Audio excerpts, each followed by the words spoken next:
It just sort of shows how odd this season's been. Like I said before, I think all teams at the top would probably look at it and go, well, we've not really peaked.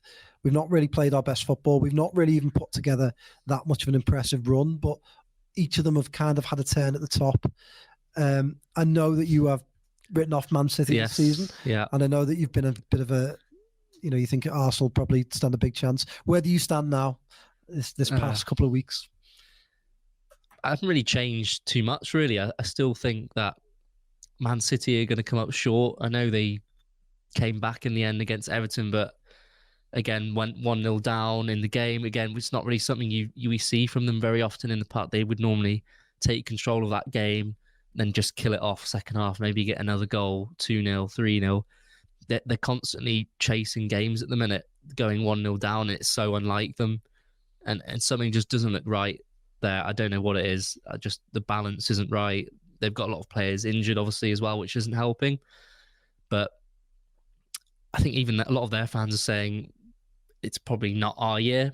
We're not playing the best football we normally play.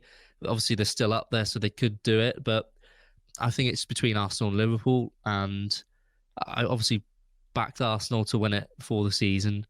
But I'm going more towards Liverpool the more I'm seeing at the minute. And that Arsenal game the other night, it just kind of reinforced the point everyone's making about the lack of firepower and attack.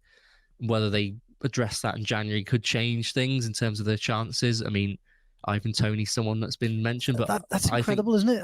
I'm sorry to interrupt, but I've seen that a lot. Ivan Toney, a guy who has not played for 8 months now. Yeah, and I know. Look, he's a really good player. 20 goals last season, and I think he is the sort of forward that they need. But I still think it's a huge gamble because they'd have to spend big money on him as well to prize him from Brentford in January. So, I mean, that's a gamble, though, isn't it? Probably shouldn't use that word.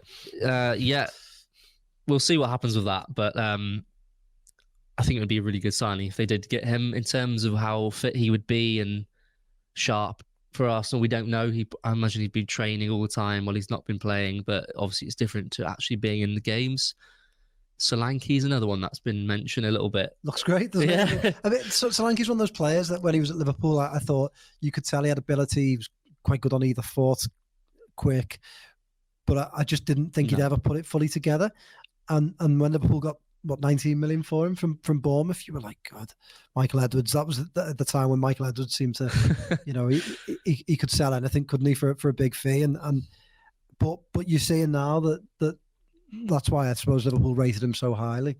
But yeah, again, I think he'd be a good signing for Arsenal. Yeah, and if they get someone like that, obviously it changes things a little bit because Jesus has never really been that clinical striker in front of goal. He was great at City in terms of linking up with the other forwards, and then Aguero or Sterling, someone else would score the goals, but he was never really that 20 goal a season striker. He's never been that, and I think Arsenal fans were thinking that he was going to be that for them, and he's not.